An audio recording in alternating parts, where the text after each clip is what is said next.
स्वागत है आप सभी का एक नए वीडियो लेक्चर में। आज के लेक्चर में गुजरात सर्कल का एमटीएस पोस्टमैन का 2022 का क्वेश्चन पेपर करेंगे। डिपार्टमेंट और जीके के सभी क्वेश्चंस को इस वीडियो में कवर करेंगे। मैथ वाले पोर्शन के लिए आपको डिस्क्रिप्शन में लिंक मिल जाएगा। रेगुलर क्लासेस में आप हमारे साथ जुड़ना चाहते हैं, स्क्रीन पे दिए नंबर पे मैसेज करके हमारे साथ जुड़ सकते हैं। तो चलिए वीडियो शुरू करते हैं।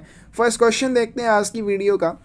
Ordinarily philatelic items will be dispatched free on postal service by. आमतौर पर फ्लैटलिक आइटम जो होती हैं किसके माध्यम से डाक सेवा पर उन्हें निःशुल्क भेजा जाता है। ऑप्शंस हैं आपके पास registered post, insured post, speed post या फिर ordinary post.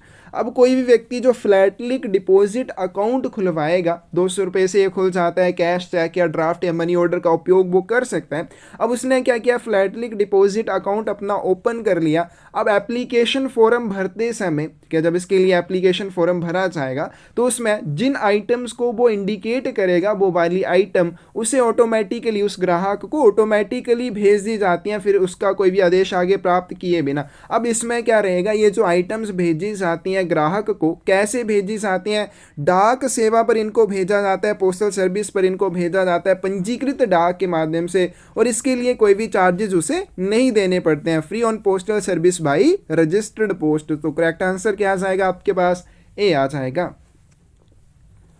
Which type of stamps are used for day-to-day postal mailing purposes and are available at all post offices? किस प्रकार के डाक टिकटों का उपयोग दैनिक डाक प्रयोजनों के लिए किया जाता है और जो सभी डाक घरों में उपलब्ध होते हैं? कमेमोरेटिव स्टैम्प्स, माई स्टैम्प्स, फ्लैटलिक स्टैम्प्स या फिर डेफिनेटिव स्टैम्प्स। करेक्ट आंसर क्या आ जाएगा, डी आ जाएगा। नियत डाक टिकट, जो नियत डाक टिकट होते हैं दिन प्रतिदिन के जो मेलिंग पर्पसेज होते हैं, जैसे कोई आपने पोस्टेज चार्जेस का भुगतान करना है उसके लिए जो डाक टिकटों का उपयोग किया जाता है उनकी यहाँ पे बात की गई है, जो सभी डाक घरों में 25 पैसे से आगे, ठीक है, बढ़ते हुए क्रम में उपलब्ध हो जाते हैं। 25 पैसे से शुरुआत इनकी हो जाती है, तो ये सभी डाकघरों में आपको मिल जाएंगे। और इनको कहा क्या जाता है, डेफिनेटिव स्टैम्प्स कहा जाता है, नियत डाक टिकट इन्हें कहा जाता है।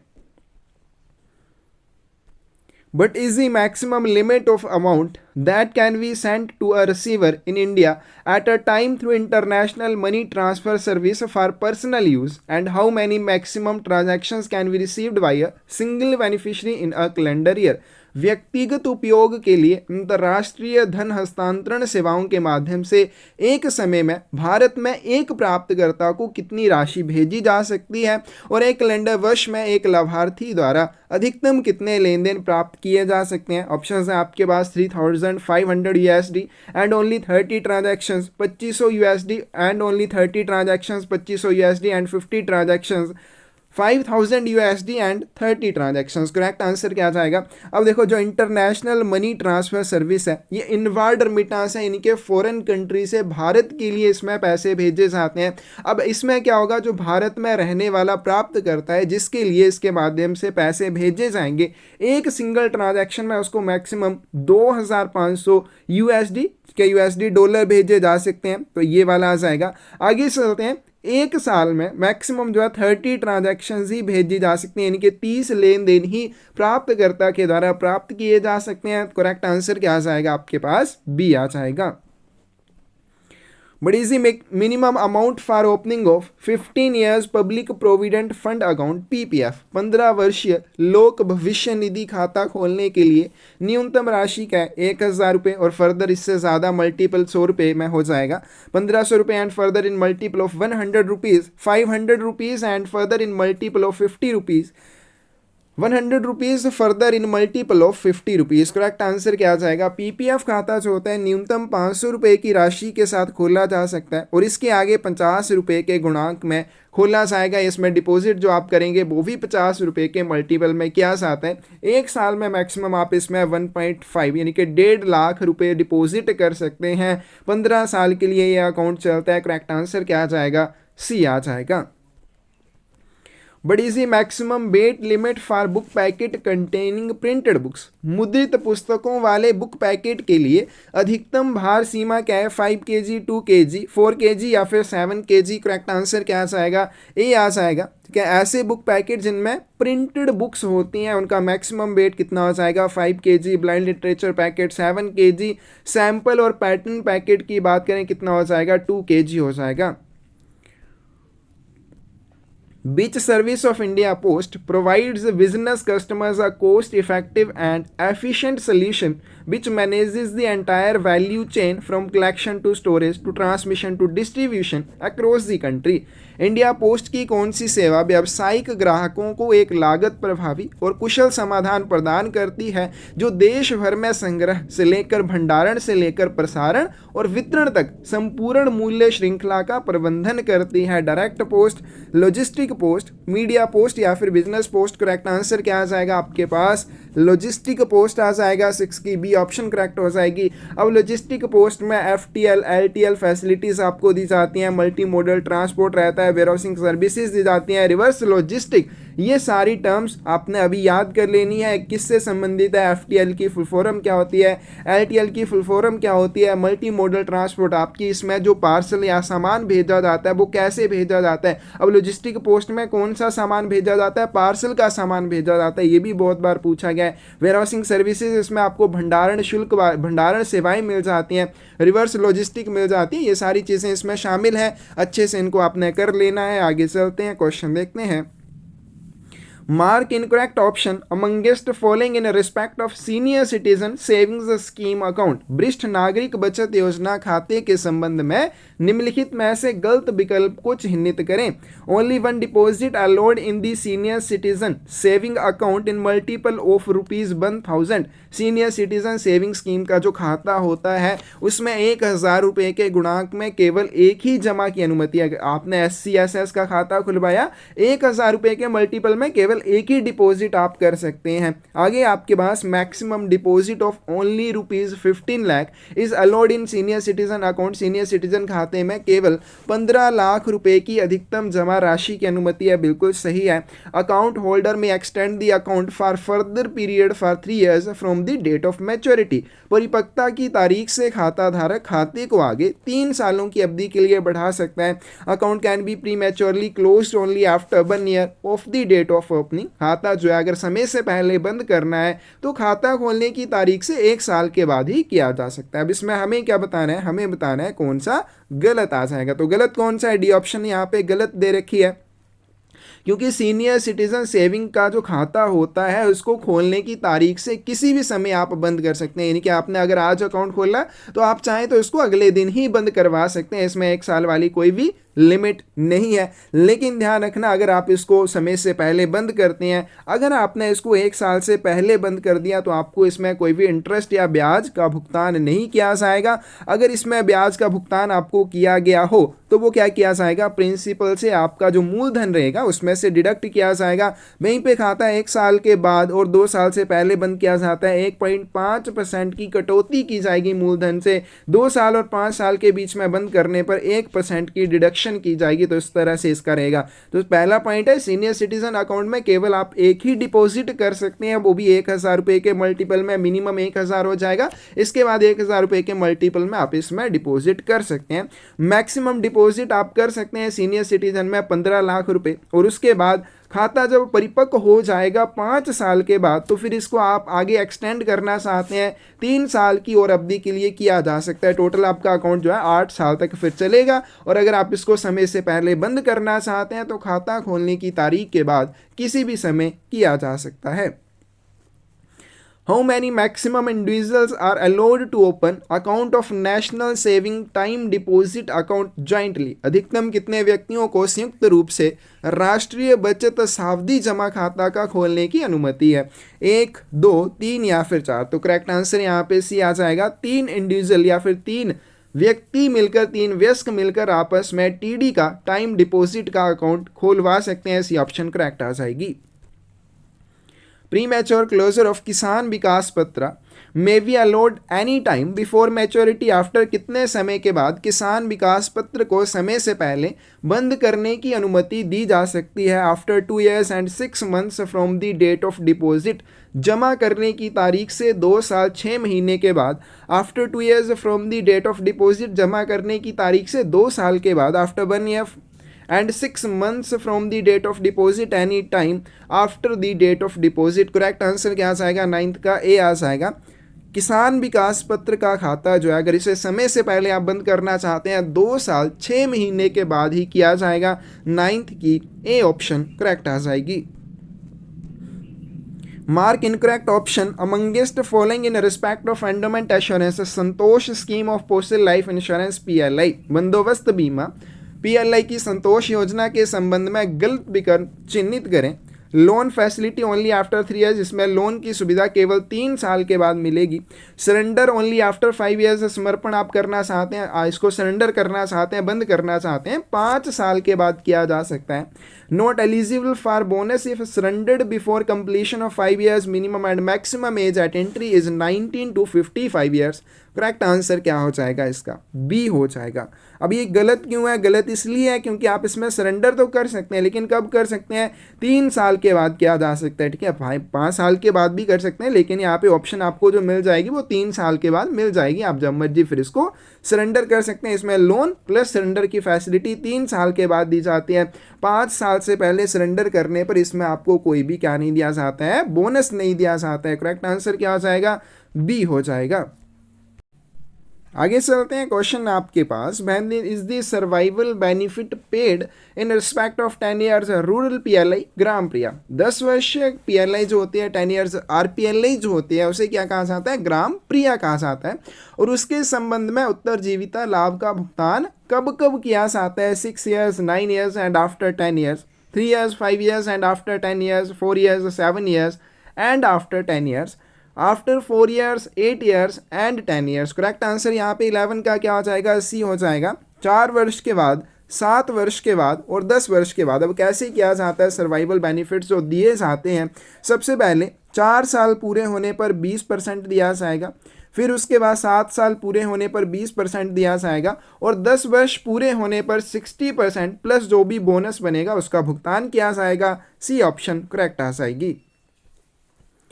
आगे चलते हैं। What is the rate of discount for walk in speed post customers when booked with same sender's address for ₹25,000 irrespective of number of bookings in a day. Walk in speed post ग्राहकों के लिए छूट की दर क्या होगी जब एक ही प्रेषक के पते से 25,000 रुपये के लिए बुकिंग की जाती है? एक दिन में बुकिंग की संख्या के बावजूद 3%, 5%, 10% या फिर 12%। करेक्ट आंसर क्या हो जाएगा? बी हो जाएगा। 2,000 रुपये से लेके 1,00,000 रुपये तक में जो छूट दी जाएगी वो कितनी है? 5%। और 1,00,000 से अबव होने पर 10% का डिस्काउंट दिया जाएगा। बी ऑप्शन करेक्ट आ जाएगी। नेक्स्ट क्वेश्चन आपके पास, business parcel is a premium surface service to suit the requirements of business customers what is the maximum weight limit of domestic business parcels. Business parcel business ग्राहकों की आवश्यकताओं के अनुरूप एक प्रीमियम सतह सेवा है। घरेलू व्यापार पार्सल की अधिकतम वजन सीमा क्या है? 30 kg, 20 kg, 35 या फिर 50 kg। करेक्ट आंसर 13 का क्या आ जाएगा? सी आ जाएगा। इसका वजन भी स्पीड पोस्ट के जितना होता है, यानी कि 35 kg हो जाएगा। The Union Territory of Chandigarh comes under which postal circle? केंद्र शासित प्रदेश चंडीगढ़ किस डाक सर्कल के अंतर्गत आता है? हरियाणा, राजस्थान, हिमाचल प्रदेश या फिर पंजाब। करेक्ट आंसर क्या हो जाएगा? डी हो जाएगा। चंडीगढ़ जो है वो किसके अंडर आ जाएगा? पंजाब के अंडर आता है। नेक्स्ट चलते हैं। Which among the following will not be booked to the address of army post office. निम्नलिखित में से किसे सेना डाक घरों के पते पर बुक नहीं किया जाएगा? Value payable articles and money orders, registered letter, speed post and parcels, insured letter. Correct answer क्या आ जाएगा? किसे नहीं किया जाता है? वीपी आर्टिकल और मनी ऑर्डर्स को नहीं किया जाता है। ये ऑप्शन यहाँ पे 15 की करेक्ट हो जाएगी। आगे चलते हैं।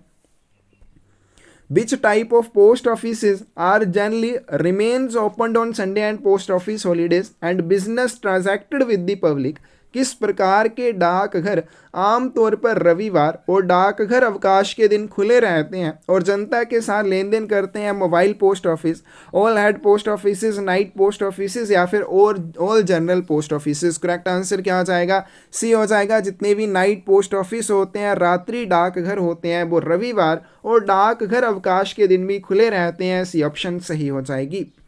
Unpaid articles or articles on which the postage is not fully prepaid are in transmission over other unregistered mail. अवैतनिक वस्तुएं या वस्तुएं जिन पर डाक खर्च या डाक चार्जेस का पूरी तरह से भुगतान नहीं किया गया है, प्रसारण में अन्य अपंजीकृत डाक की तुलना में उन्हें अफोर्डेड ग्रेटर सिक्योरिटी, अधिक सुरक्षा प्रदान की जाएगी. Not afforded any greater security, take special care, या फिर return to sender and not transmitted. Correct answer क्या आ जाएगा? जितनी भी अवैतनिक वस्तुएं होती हैं जिनके लिए कोई भी पोस्टेज चार्जेस का भुगतान आपने ना किया हो, या ऐसे डाक लेख जिनके लिए पोस्टेज चार्जेस का भुगतान आधा अधूरा किया गया हो, उन्हें अन्य अपंजीकृत डाक की तुलना में कोई अधिक सुरक्षा प्रदान नहीं की जाती है. यानी कि जैसे अपंजीकृत डाक है उसको सुरक्षा प्रदान की जाएगी, लेकिन अवैतनिक या जो इनसफिशिएंटली प्रीपेड आर्टिकल्स होते हैं उनको कोई भी अधिक सुरक्षा प्रदान नहीं की जाती है. 17 की बी ऑप्शन यहाँ पे करेक्ट हो जाएगी.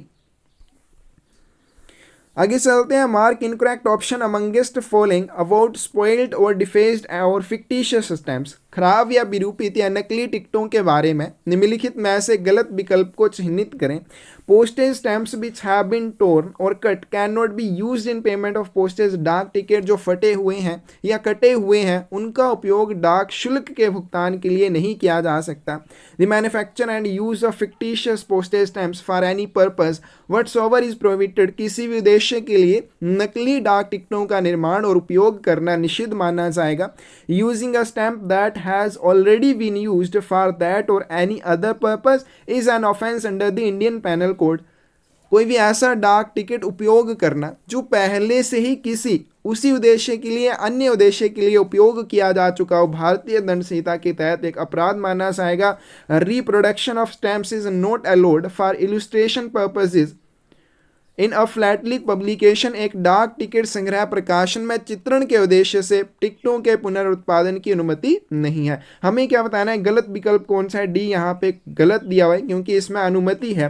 तो जो रिप्रोडक्शन की जाती है पोस्टेज स्टैम्प्स की उसकी अनुमति या इलस्ट्रेशन पर्पसेस के लिए फ्लैटलिक पब्लिकेशन में, ठीक है, डाक टिकट दार्शनिक प्रकाशन में है, लेकिन ध्यान रखना ये सिर्फ ब्लैक कलर में होनी चाहिए, अन्य किसी कलर में इनकी अनुमति नहीं होगी. अब सबसे पहले पॉइंट में कह दिया कि डाक टिकट जो कटे हुए हैं फटे हुए हैं उनका उपयोग नहीं कर सकते हैं पोस्टेज चार्जेस का भुगतान करने के लिए.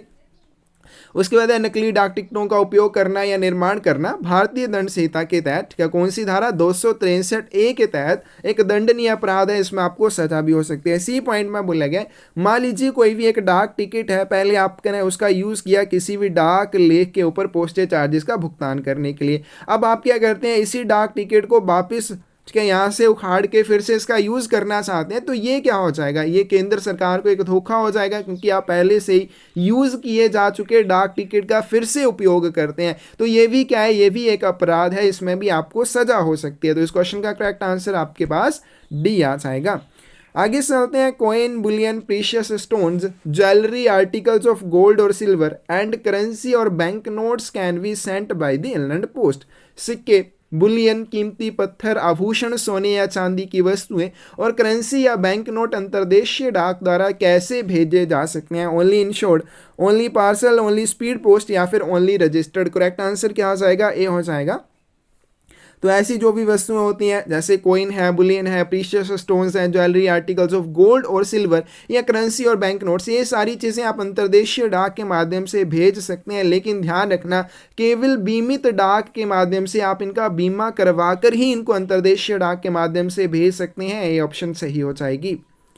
In case of articles addressed to a particular person or firm, care of post box, and in the office of delivery it is found that there is no post box in the name of addressee or the addressee has ceased to be a renter of a post box, in such cases the article will be. यदि कोई लेख किसी विशेष व्यक्ति या firm को care of post box के रूप में भेजा जाता है तथा यदि वितरण के कार्यालय में यह पाया जाता है कि प्राप्तकर्ता के नाम पर कोई पोस्ट बॉक्स नहीं है या फिर अब वो पोस्ट बॉक्स का किराएदार नहीं रह गया है, तो ऐसी कंडीशन में क्या किया जाएगा? अब मान लीजिए कोई भी डाक वस्तु है, उसे पोस्ट बॉक्स के पते पर भेजा जाता है, पोस्ट बॉक्स नंबर उसके ऊपर लिख के भेजा जाता है, लेकिन ऑफिस ऑफ डिलीवरी में जब वो आर्टिकल पहुंचता है तो वहां पे पता चलता है कि इस व्यक्ति के नाम पर तो कोई पोस्ट बॉक्स है ही नहीं, या फिर वो उस पोस्ट बॉक्स का किराएदार पहले था, अब उसका किराएदार वो नहीं रहा है, तो ऐसी कंडीशन में क्या किया जाएगा? Article return to send sender लेख प्रेषक को वापस कर दिया जाएगा। नॉर्मल उसका वितरण किया जाएगा। Send to return letter office पुनः प्रेषण केंद्र को भेज दिया जाएगा। Delivered after charging double postage, correct answer क्या हो जाएगा इसका? ए हो जाएगा। उसे रिटर्न टू सेंडर, प्रेषक को वापस कर दिया जाएगा, उसके वितरण का प्रयास नहीं किया जाएगा। ए ऑप्शन सही हो जाएगी। If any information furnished by the applicant of post box is found to be incorrect, or if it is found that the post box is being misused by the renter, what action can be taken by the post office? यदि post box के आवेदक द्वारा दी गई कोई जानकारी गलत पाई जाती है, या यदि यह पाया जाता है कि किराएदार द्वारा पोस्ट बॉक्स का दुरुपयोग किया जा रहा है, तो डाकघर द्वारा क्या कार्यवाही की जा सकती है? चार्ज पेनल्टी ऑफ ₹5,000 5,000 रुपये का जुर्माना वसूल किया जाएगा। Charge double rent of post box, withdraw the post box facility, या फिर लॉज FIR इन पुलिस स्टेशन। करेक्ट आंसर क्या हो जाएगा? अब मान लीजिए कोई भी व्यक्ति है, उसने जब एप्लीकेशन दी, पोस्ट बॉक्स के लिए आवेदन किया, उस समय उसने कोई भी गलत जानकारी दे दी या फिर बाद में वो उसका मिसयूज करता है, ऐसी कंडीशन में पोस्ट ऑफिस के पास अधिकार होता है, वो बिना कोई कारण बताए पोस्ट बॉक्स की सुविधा को वापस ले लेगा। 21 की सी ऑप्शन यहाँ पे करेक्ट हो जाएगी। Letters posted by officers of the government in their official capacity addressed private individuals will, even when they relate to the private interests and concerned the individuals addressed। सरकार के अधिकारियों द्वारा अपनी आधिकारिक क्षमता में पोस्ट किए गए पत्र जो निजी व्यक्ति को संबोधित किए गए हों, चाहे वो उनके निजी हितों से संबंधित हो, उनको कैसे भेजा जा सकता है? Can not be sent as official post article, उसे आधिकारिक डाक लेख के रूप में नहीं भेजा जाएगा।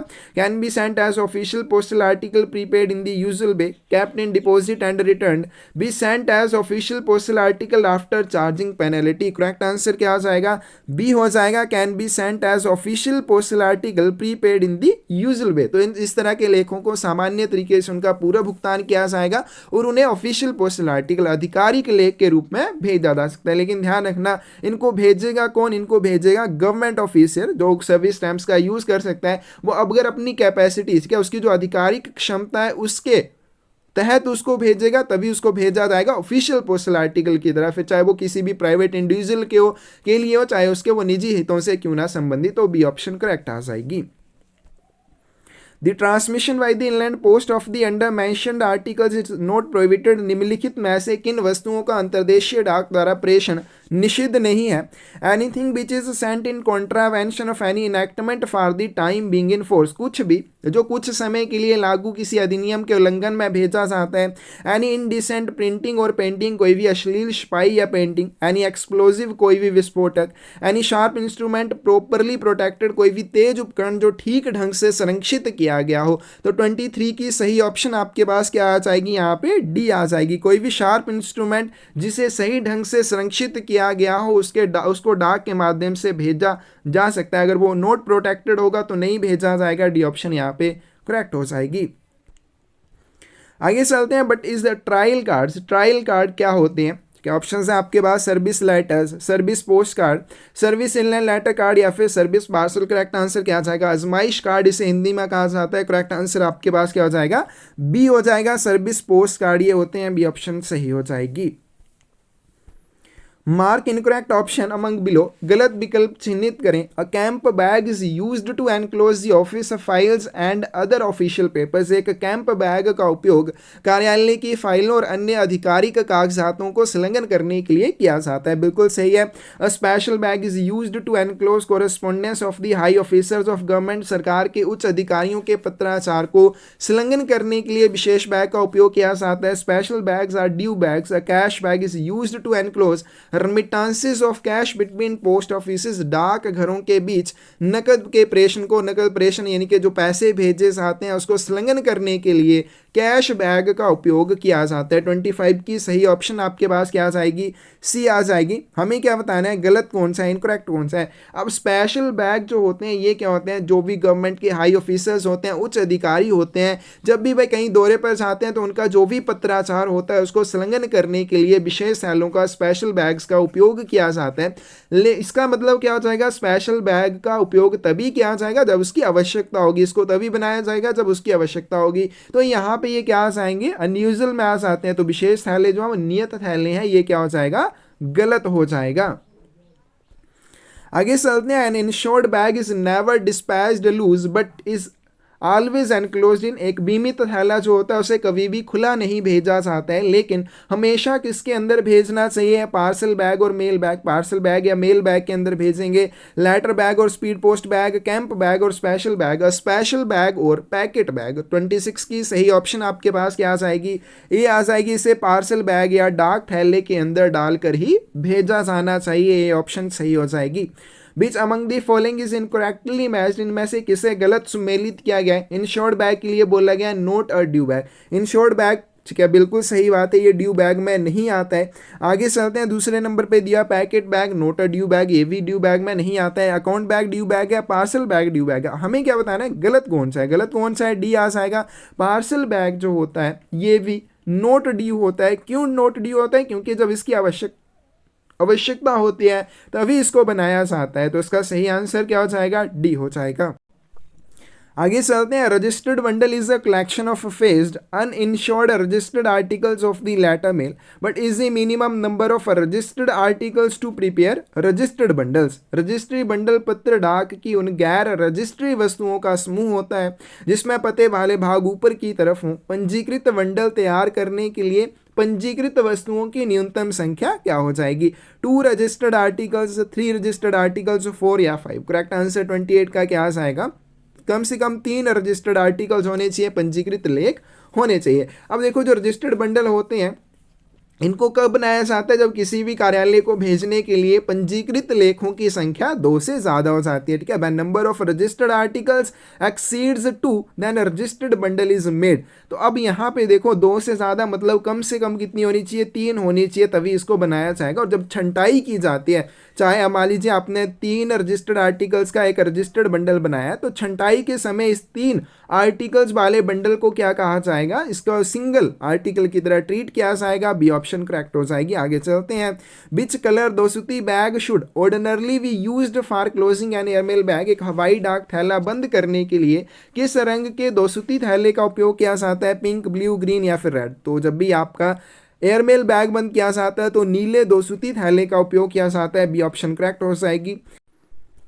मार्क इनकरेक्ट ऑप्शन, गलत विकल्प चिन्हित करें। Sorting sub offices are situated near the junction of several mail lines. छंटाई उप कार्यालय कई डाक लाइनों के जंक्शन के पास स्थित होते हैं। अब सॉर्टिंग सब ऑफिस जो होते हैं इनकी पोजीशन की वजह से इनको चुना जाता है। अब क्यों चुना जाता है, जिन भी कार्यालयों का रास्ता सॉर्टिंग सब ऑफिस से होकर गुजरता है उनके लिए प्राप्त होने वाले या उनसे प्राप्त होने वाले लेखों के लिए ये छंटाई कार्यालय के रूप में काम करता है। Nodal post office is working in important cities. Some post offices are authorized to receive letters from neighboring post offices and sort the mails as per sorting diagram. Nodal डाकघर जो होते हैं महत्वपूर्ण शहरों में काम करते हैं। कुछ डाकघर पड़ोसी डाकघरों से पत्र प्राप्त करने और छंटाई या रे के अनुसार डाक की छंटाई करने के लिए अधिकृत होते हैं। अब नोडल पोस्ट ऑफिस होते हैं, नोडल डाकघर महत्वपूर्ण शहरों में होते हैं। अब यहाँ पे क्या किया जाता है, एक डाकघर होगा जिसे क्या किया जाएगा, अधिकृत किया जाएगा कि वो अपने पड़ोसी डाकघरों से लेखों को प्राप्त कर सकता है और उनकी छंटाई कर सकता है। अब ये जो छंटाई करेगा किसके अनुसार करेगा, इसको एक सॉर्टिंग डायग्राम दी जाएगी, छंटाई या रेख दिया जाएगा। सुपरिटेंडेंट आरएमएस के द्वारा ये दिया जाता है, उसी के अनुसार ये लेखों की छंटाई करता है। आगे चलते हैं, central bagging unit is not branch of RMS. Central bagging unit है जो आरएमएस की शाखा नहीं है, तो ये तो गलत हो जाएगा क्योंकि सेंट्रल बैगिंग यूनिट आरएमएस की शाखा है। Return letter office is established at the headquarter of a postal circle. पुनः प्रेषण केंद्र डाक सर्कल के मुख्यालय में स्थित होता है, बिल्कुल सही है। तो इसमें हमें क्या बताना है, हमें बताना है इनकरेक्ट कौन सा है। 30th की सही ऑप्शन आपके पास क्या आ जाएगी, सी आ जाएगी। चलिए आगे देखते हैं जीके वाले questions. At which particular place on earth are days and nights of equal length always. पृथ्वी पर किस विशेष स्थान पर हमेशा समान लंबाई के दिन और रात होते हैं। इक्वेटर पर होते हैं, भूमध्य रेखा पर होते हैं। डी ऑप्शन करेक्ट आ जाएगी। आगे चलते हैं, what is the study of human beauty called. मानव सौंदर्य के अध्ययन को क्या कहा जाता है, तो इसको कहा जाता है क्लोनोलॉजी, ठीक है। तो बी ऑप्शन यहाँ पे करेक्ट आ जाएगी। नेक्स्ट चलते हैं, क्वेश्चन आपके पास, which of the following is used in pencils. Pencil में निम्नलिखित में से किसका उपयोग किया जाता है। ग्रेफाइट का किया जाता है, ए ऑप्शन करेक्ट आ जाएगी। The word Satyamev Jayate inscribed below the base plate of the emblem of India taken from Bharat के प्रतीक के आधार प्लेट के नीचे खुदा हुआ सत्यमेव जयते शब्द कहाँ से लिया गया है? मुंडक उपनिषद से लिया गया है। सी ऑप्शन सही आ जाएगी। Which of the following was the main purpose of appointing Hunter Commission? ठीक है, निम्नलिखित में से कौन सा हंटर कमीशन नियुक्त करने का मुख्य उद्देश्य था? करेक्ट आंसर आ जाएगा C, to inquire about the woods dispatch. ठीक है, वुड्स डिस्पैच या समझौता के बारे में इंक्वायर करने के लिए, पूछताछ करने के लिए। आगे चलते हैं, क्वेश्चन आपके पास यहाँ पे, Which of the following river originates in Rajasthan and disappears in Gujarat? निम्नलिखित में से कौन सी नदी राजस्थान से निकलती है और गुजरात में लुप्त हो जाती है? तो 46 की सही ऑप्शन आपके पास क्या आ जाएगी? बी आ जाएगी, लूनी नदी। आगे चलते हैं, the pilgrims of Kailash Mansarovar cross through which of the following passes. Mansarovar के तीर्थ यात्री निम्नलिखित में से किस दर्रे से होकर गुजरते हैं? लिपू लेख पास से। ए ऑप्शन करेक्ट आ जाएगी। How many states of India have a coast line? भारत के कितने राज्यों में समुद्र तट है? तो इसका करेक्ट आंसर आपके पास क्या आ जाएगा? सी आ जाएगा, 9 राज्यों में। On which countries model is the Indian federal system is based? भारतीय संघीय व्यवस्था किस देश के मॉडल पर आधारित है? तो इसका सही आंसर आपके पास क्या आ जाएगा? बी आ जाएगा, Canada. A maximum interval of can elapse between 2 sessions of a state legislative assembly. राज्य विधानसभा के 2 सत्रों के बीच अधिकतम अंतराल कितना हो सकता है? तो इसका करेक्ट आंसर आपके पास क्या आ जाएगा? सी आ जाएगा, 6 महीने का। आगे चलते हैं, पार्ट नंबर 2 देखते हैं, पोस्टमैन के लिए। Use of PMA we made after integration with CSI for delivery of the articles, but does the PMA denote here? CSI के साथ एकीकरण के बाद लेखों के वितरण के लिए PMA का उपयोग किया जाना चाहिए। यहाँ PMA क्या दर्शाएगा? ठीक है, यह क्या दर्शाता है? तो यहाँ पे देखते हैं, आपके पास ऑप्शन है postman mobile application, permanent mobile application, postman micro application या फिर postman money application. Correct answer क्या हो जाएगा? पीएमए की फुल फॉर्म हो जाएगी postman mobile application. A option correct हो जाएगी। आगे चलते हैं, when a postman proceeds on his beat which among of the following he or she need to carry in the postman bag? जब एक डाकिया अपनी गश्त में जाता है तो उसे पोस्टमैन बैग में निम्नलिखित में से क्या ले जाने की आवश्यकता होती है? Date stamp of post office to deface tickets, Darpan device, blank saving bank passbooks या फिर small stock of forms relating to the value payable system. Correct answer क्या आ जाएगा? उसे क्या ले जाना होता है? मूल्य दे प्रणाली से संबंधित प्रपत्रों का एक छोटा सा स्टॉक अपने साथ ले जाना होता है। करेक्ट आंसर क्या आ जाएगा? यहाँ पे डी आ जाएगा, small stock of forms relating to the value payable system.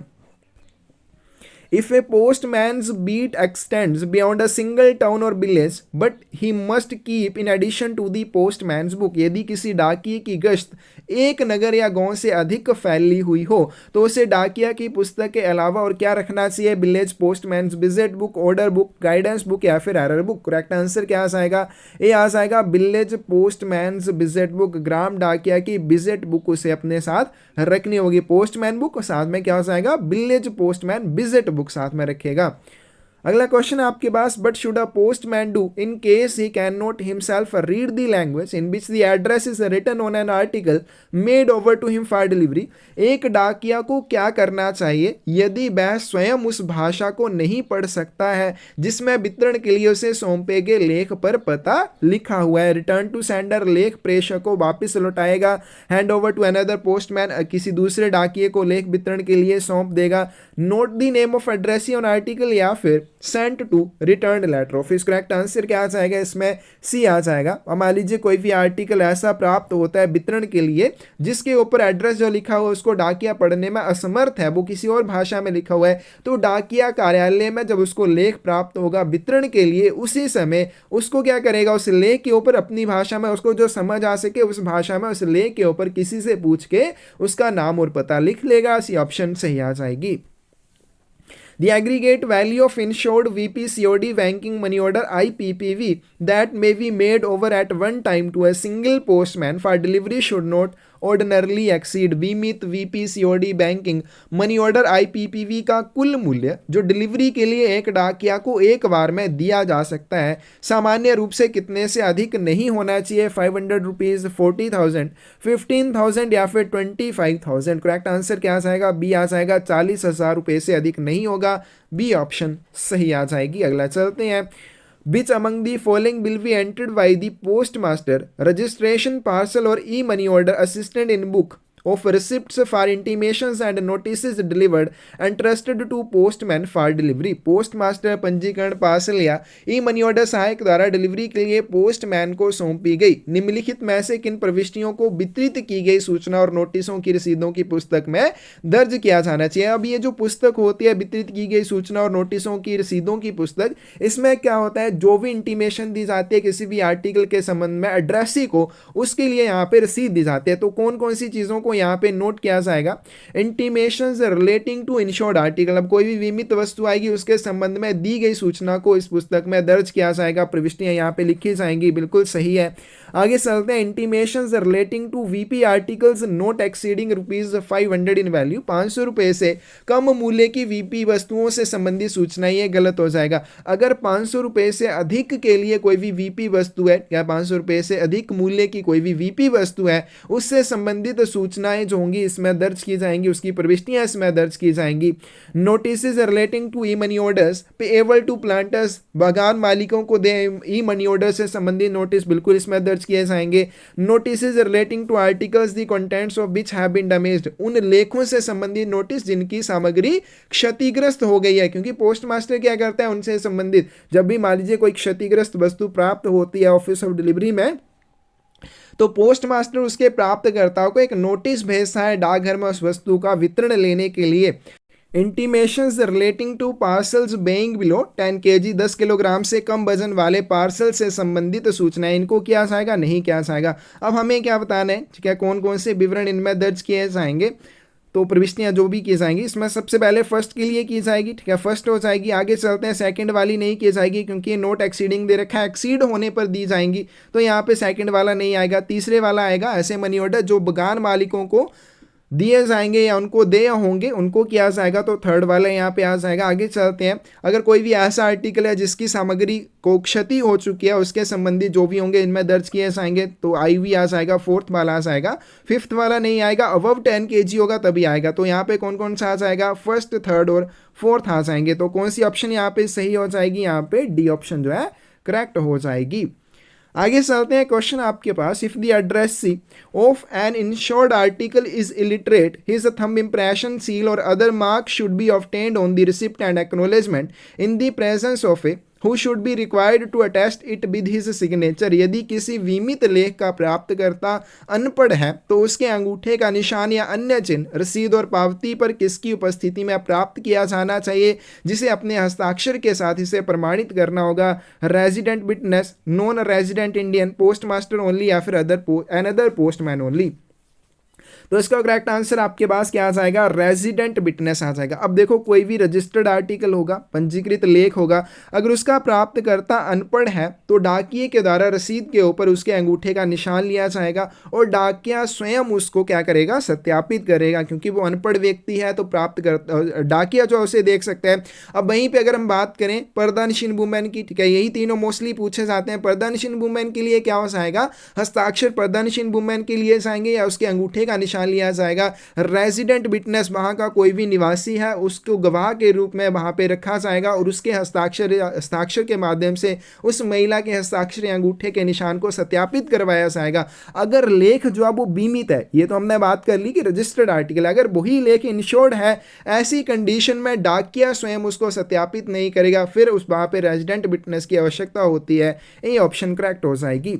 In the case of an unclaimed or a refused EMO, which is repaid to the remitter, his signature should be taken on the receipt and which part of EMO should be detached and handed over to the remitter। लावारिस या मना किए हुए लेखों के मामले में जिसे प्रेषक को वापस चुकाया जाता है, रसीद पर उसके हस्ताक्षर लिए जाने चाहिए और EMO के किस हिस्से को अलग किया जाना चाहिए और प्रेषक को सौंप दिया जाना चाहिए? Only page part, only remitter's part, only coupon या फिर entire EMO form without detaching. Correct answer यहाँ पे एट्थ का क्या आ जाएगा, सी आ जाएगा। केवल कूपन जो होगा उसको प्रेषक को वापस करके, उसको अलग करके प्रेषक को वापस कर दिया जाएगा। सी ऑप्शन यहाँ पे करेक्ट हो जाएगी। आगे चलते हैं।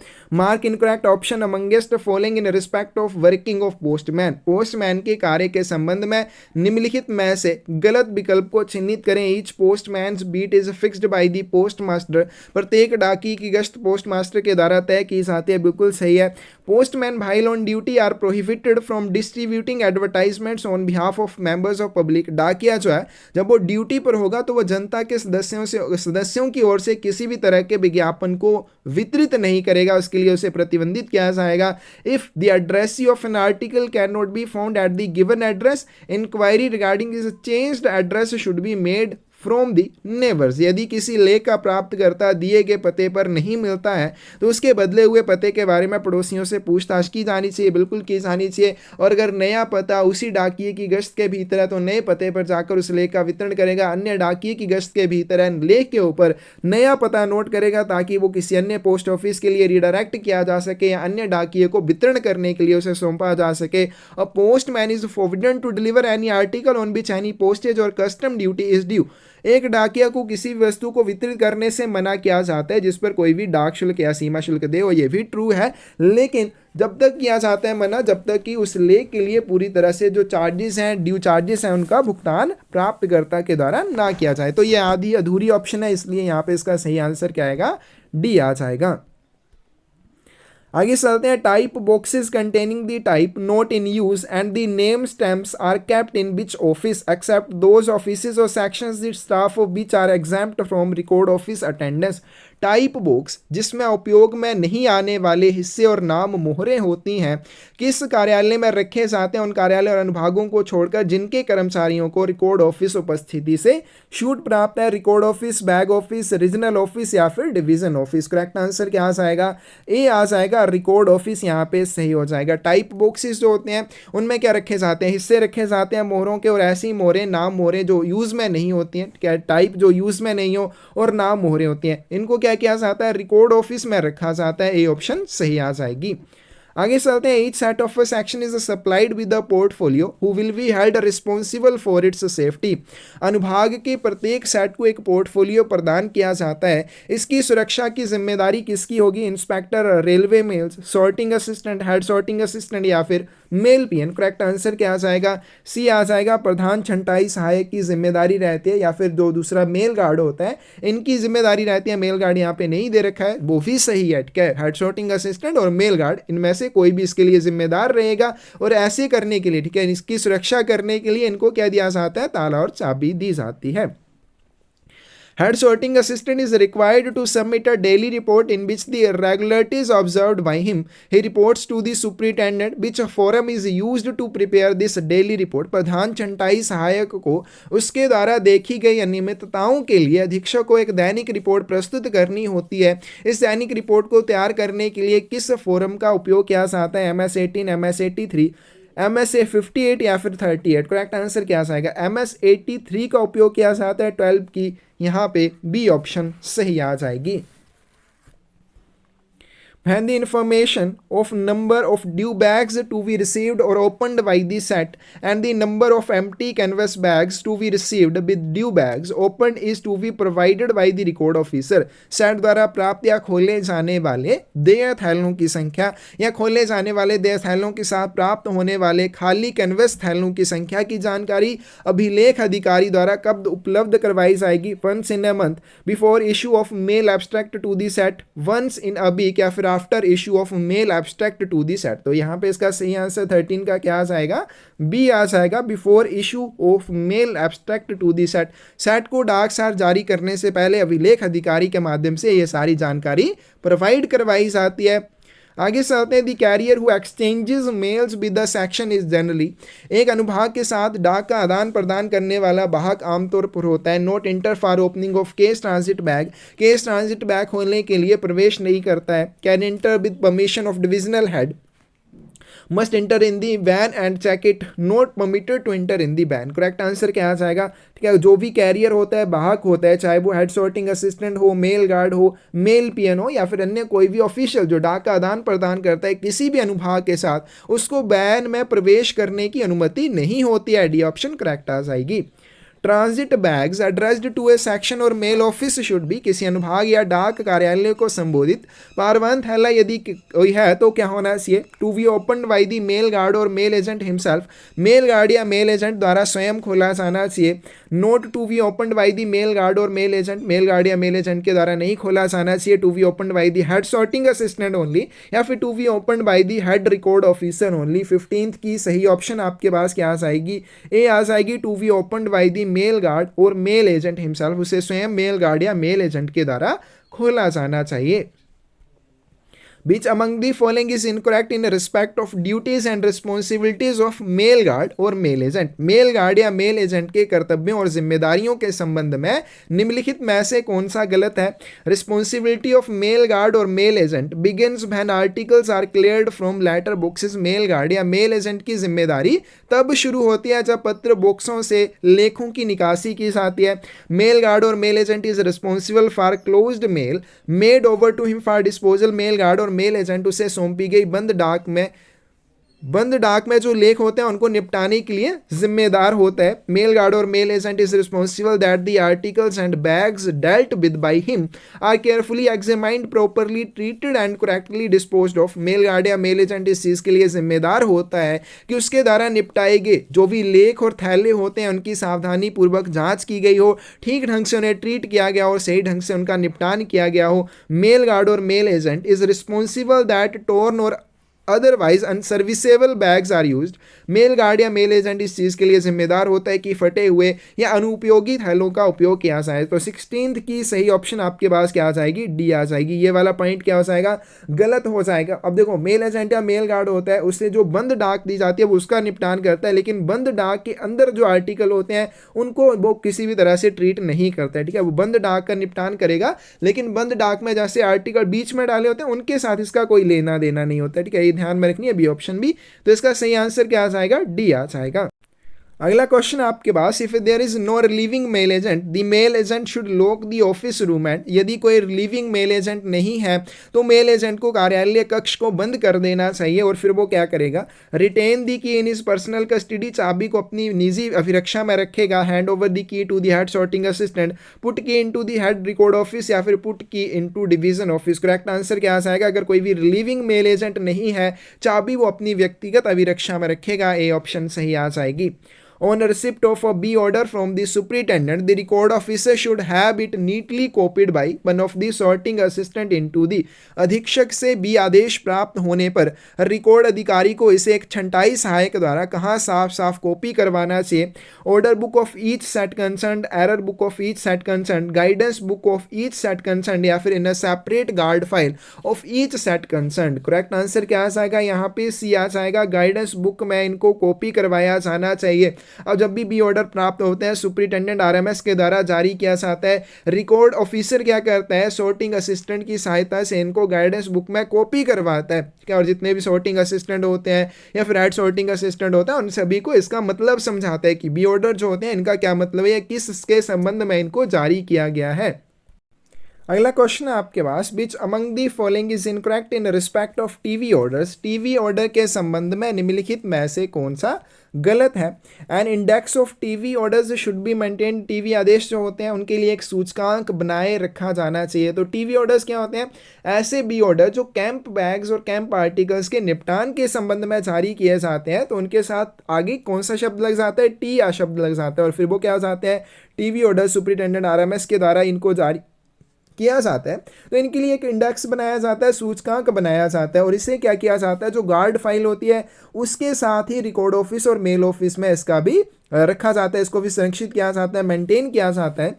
Spare copies of TV orders will not be supplied to any mail office और सेक्शन। किसी भी डाक कार्यालय या अनुभाग को टीवी आदेशों की अतिरिक्त प्रतियों की आपूर्ति नहीं की जाती है। ये क्या हो जाएगा? गलत हो जाएगा।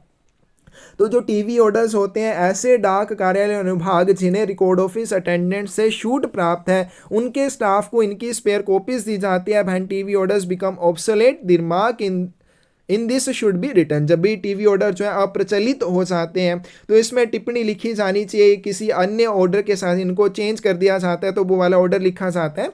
TV order for each year should be files in a guard book in the consecutive order of their numbers. प्रत्येक वर्ष के लिए टीवी आदेश उनकी संख्या के लगातार क्रम में एक गार्ड बुक में फाइल किए जाने चाहिए। ये भी सही है। हमें क्या बताना है इनकरेक्ट कौन सा है, तो बी ऑप्शन यहाँ पे सही आ जाएगी। ये वाला गलत है क्योंकि आपके टीवी ऑर्डर्स की स्पेयर कॉपीज अतिरिक्त प्रतियां जो है उन अनुभागों और डाक कार्यालयों के स्टाफ को दी जाती हैं जिनको रिकॉर्ड ऑफिस अटेंडेंट से छूट प्राप्त होती है। आगे चलते हैं। But redirection fees will be charged on inland parcel addressed to troops when such parcels redirected within India. सैनिकों को संबोधित अंतर्देशीय पार्सल पर कितना पुनर्निर्देशन शुल्क लिया जाएगा जब ऐसे पार्सल भारत के भीतर पुनर्निर्देशित किए जाते हैं? तो कोई भी चार्जेस इनके लिए नहीं लिए जाते हैं। तो इसका करेक्ट आंसर क्या आ जाएगा? Transmitted free of any further charges. आगे किसी भी शुल्क से मुफ्त इनका प्रेषण किया जाएगा। Mark incorrect option amongst following in respect of instructions regarding address change. पता परिवर्तन के संबंध में निर्देश जो दिए जाते हैं उनके लिए कौन सा गलत विकल्प है? Instructions must be simple and direct. निर्देश जो है वो बिल्कुल सरल और प्रत्यक्ष होने चाहिए। बिल्कुल सही बात। जो निर्देश दिए जाएंगे सिंपल एंड डायरेक्ट होने चाहिए। Person changing their address should furnish the post office both at place which they are living and at the place to which they are going. अपना पता बदलने वाले व्यक्तियों को निर्देश उन दोनों स्थानों के डाकघरों को प्रस्तुत करने चाहिए। एक ब जहां से वो जा रहे हैं, दूसरा ब जहां को वो जाएंगे। यानी कि दोनों स्थानों के डाकघरों को जहां से वो छोड़कर जा रहे हैं उस स्थान के डाकघर को भी, जिस नई जगह पे वो जाएंगे उस स्थान के डाकघर को भी अपने पता परिवर्तन के निर्देश उन्हें देने चाहिए। Conditional instructions will also be attended to. जो सशर्त निर्देश होंगे उनका भी पालन किया जाएगा। गलत हो जाएगा। कोई भी कंडीशनल इंस्ट्रक्शन नहीं होनी चाहिए। या फिर कोई भी टूर, जैसे कोई भी व्यक्ति है वो ये बोले, कोई भी कंडीशन देता है साथ में, या उसके जो टूर प्रोग्राम से जैसे ऑर्डर होते हैं कि वो ऐसे निर्देश देके जा रहा है, वो टूर पे जाएगा तो उसके आर्टिकल कहाँ भेजने, इस तरह के निर्देशों को अटेंड नहीं किया जाता है। ठीक है, उनका पालन नहीं किया जाता है। ठीक है, ये विदाउट कंडीशन होने चाहिए। Instructions must state whether they are intended to apply to all postal articles. निर्देशों में यह भी उल्लेख होना चाहिए कि क्या वे सभी डाक वस्तुओं के लिए अभिप्रेत है, कि मनी ऑर्डर्स के ऊपर ही लागू होंगे, रजिस्टर्ड आर्टिकल्स के ऊपर लागू होंगे या अन्य लेखों के ऊपर लागू होंगे, वो पूरा बताना पड़ता है। या फिर दूसरी चीज़ ये कि क्या ये देने जो निर्देश दे रहा है उसी व्यक्ति के लेखों के ऊपर अप्लाई होंगे या उसके फैमिली मेंबर्स के लेखों के ऊपर भी लागू होंगे। ये सारी चीज़ें इसको बतानी पड़ेंगी। हमें क्या बताना है, गलत कौन सा है? तो इसमें सी ऑप्शन जो है ये गलत हो जाएगी। कंडीशनल इंस्ट्रक्शंस को अटेंड नहीं किया जाता है, इनका पालन नहीं किया जाता है। Who is authorized to exercise their discretion in delivering articles addressed to deceased person to any near relative of the deceased when articles are uninsured and do not appear to contain any valuable property। मृतक के किसी भी निकट रिश्तेदार को मृत व्यक्तियों को संबोधित वस्तुओं को वितरित करने में अपने विवेकाधिकार का प्रयोग करने के लिए कौन अधिकृत है? जब वस्तुएं अबीमाकृत हैं या ऐसा लगता है उनमें कोई भी मूल्यवान संपत्ति नहीं है। Postman, delivery postal assistant, head of division या फिर पोस्ट मास्टर। करेक्ट आंसर क्या आ जाएगा? पोस्ट मास्टर जो होता है इस चीज में अपने विवेकाधिकार का इस्तेमाल कर सकता है। मान लीजिए कोई भी व्यक्ति है, उसकी मृत्यु हो चुकी है और उसके लिए कोई आर्टिकल आता है। अब आर्टिकल आया है तो उसका वितरण किसे किया जाएगा? उस मृतक के निकट संबंधी को किया जा सकता है जिसने उसके लिए आवेदन किया। लेकिन ध्यान रखना, आर्टिकल जो है वो बीमित नहीं होना चाहिए। दूसरी बात, उसमें कोई भी मूल्यवान संपत्ति नहीं होनी चाहिए। और भी कंडीशंस है, डिस्प्यूट की कोई भी संभावना नहीं होनी चाहिए। ठीक है, ये सारी चीजें नहीं होनी चाहिए। तो ऐसी कंडीशन में पोस्ट मास्टर अपने विवेकाधिकार यानी कि वो अपने विवेक का इस्तेमाल कर सकता है अपनी मर्जी से। वो फिर उसका वितरण देखेगा कि किसको किया जाना है। तो 22 की सही ऑप्शन क्या आ जाएगी? डी आ जाएगी। In cases where the transmission or delivery of letters would be delayed by the dispatch or delivery at the same time of books, pattern or parcels, such articles may be held back in the office of posting for how much period? कि यहाँ पे question क्या बोला गया आपके पास, ऐसे मामले में जहां बुक, पैटर्न या पार्सल के एक ही समय पर प्रेषण या वितरण द्वारा पत्रों के प्रसारण या वितरण में देरी होगी, वहां ऐसी वस्तुओं को पोस्टिंग के कार्यालय में किस अवधि के लिए रोक कर रखा जा सकता है? नोट एक्सीडिंग 1 वीक, एक सप्ताह से अधिक नहीं, note exceeding 1 day, note exceeding 3 days या फिर नोट एक्सीडिंग 2 डेज। तो इसका करेक्ट आंसर क्या आ जाएगा? बी आ जाएगा, नोट एक्सीडिंग 1 डे। अब मान लीजिए आपके पास ऑफिस ऑफ पोस्टिंग में दो तरह के लेख आ जाते हैं। एक आप आपके पास बुक पैटर्न और पार्सल है, दूसरी तरफ आपके पास लेटर्स हैं। अब आपके ये जो बुक और पैटर्न या बुक पैटर्न या फिर पार्सल है, इनके वितरण या प्रेषण की वजह से पत्रों के वितरण या प्रेषण में देरी हो रही है, तो ऐसे लेखों को क्या किया जाएगा, ऑफिस ऑफ पोस्टिंग में 1 दिन की अधिकतम अवधि के लिए रोक कर रखा जा सकता है, ताकि पहले पत्रों का निपटान किया जा सके, इनका निपटान किया जा सके, इनका वितरण या प्रेषण किया जा सके। अब वहीं पे बात आ जाती है, अगर हम बात करें ऑफिस ऑफ डिलीवरी में, तो वितरण के कार्यालय में आपके ये बुक पैटर्न जो होते हैं इनको ही रोका जा सकता है, लेकिन कब तक, अगले वितरण तक। इसको थ्योरी में अच्छे से पढ़ लेना है, अगले वितरण तक रोका जा सकता है, लेकिन पार्सल जो है ऑफिस ऑफ डिलीवरी में नहीं रोके जाते हैं। ये भी बात ध्यान में रखनी है। बी ऑप्शन करेक्ट आ जाएगी। आगे चलते हैं। Village postmen are authorized to book registered letters and postcards tendered to them for dispatch, for which who will issue receipt। ग्रामीण डाकिये प्रेषण के लिए प्रस्तुत किए गए पंजीकृत पत्रों और पोस्ट कार्डों को बुक करने के लिए अधिकृत है, जिसके लिए रसीद कौन जारी करता है, by village postman, by post master, by mail office या फिर by head post office. Correct answer क्या आ जाएगा, ए आ जाएगा। तो जो ग्रामीण डाकिये होते हैं वो क्या करते हैं, उनको जो भी प्रेषण के लिए वस्तुएं दी जाती हैं जैसे पत्र या फिर पोस्ट कार्ड, तो उनको पंजीकृत करने के लिए अधिकृत होते हैं। अब उनकी बुकिंग कर सकते हैं। अब पंजीकृत लेख की बुकिंग के लिए रसीद दी जाती है, तो रसीद भी किसके द्वारा दी जाएगी, वो भी विलेज पोस्टमैन ग्राम डाकिया के द्वारा ही दी जाती है, क्योंकि यही उसको बुक करेंगे, यही इसके लिए रसीद भी जारी करेंगे। लास्ट क्वेश्चन आज की वीडियो का, for which among the following head postman में नॉट बी एम्प्लॉयड। क्वेश्चन क्या बोला गया, निम्नलिखित में से किसके लिए प्रधान डाकिये को नियोजित नहीं किया जा सकता है। To make inquiries into minor complaints, छोटी मोटी शिकायतों की जांच करने के लिए। टू अटेंड कोर्ट केसेस, अदालती मामलों में भाग लेने के लिए। To verify payment of e money orders. To test the work of postman. Correct answer क्या आ जाएगा, बी आ जाएगा। टू अटेंड कोर्ट केसेस, अदालती मामलों में भाग लेने के लिए प्रधान डाकिया जिम्मेदार नहीं होता है, ना ही उसको ये काम सौंपा जा सकता है। छोटी मोटी शिकायतों की जाँच करना, मनी ऑर्डर्स होते हैं उनके भुगतान का सत्यापन करना, या फिर दूसरे जो आपके डाकिये होते हैं या लेटर बॉक्स अटेंडेंट्स होते हैं उनके काम का परीक्षण करने के लिए इसको नियोजित किया जा सकता है। करेक्ट आंसर बी आ जाएगा। तो ये था आज की वीडियो में हमारे पास गुजरात सर्कल का एमटीएस पोस्टमैन का 2022 का क्वेश्चन पेपर। तो जितने भी क्वेश्चंस इसमें किए बहुत ज़्यादा इंपॉर्टेंट है, बार बार यही एग्जाम में रिपीट होने वाले हैं, तो इस साल भी ये ज़रूर आएंगे, तो आपने इनको ज़रूर अच्छे से कर लेना है। बाकी रेगुलर क्लासेस में आप हमारे साथ जुड़ना चाहते हैं, मैसेज आप हमें कर सकते हैं स्क्रीन पे दिए हुए नंबर पे, और मैथ वाले पोर्शन के लिए डिस्क्रिप्शन में लिंक मिल जाएगा। किसी भी क्वेश्चन का आंसर गलत लगे, कोई भी डाउट हो, कमेंट सेक्शन में आप उस चीज़ के बारे में ज़रूर पूछ सकते हैं। धन्यवाद।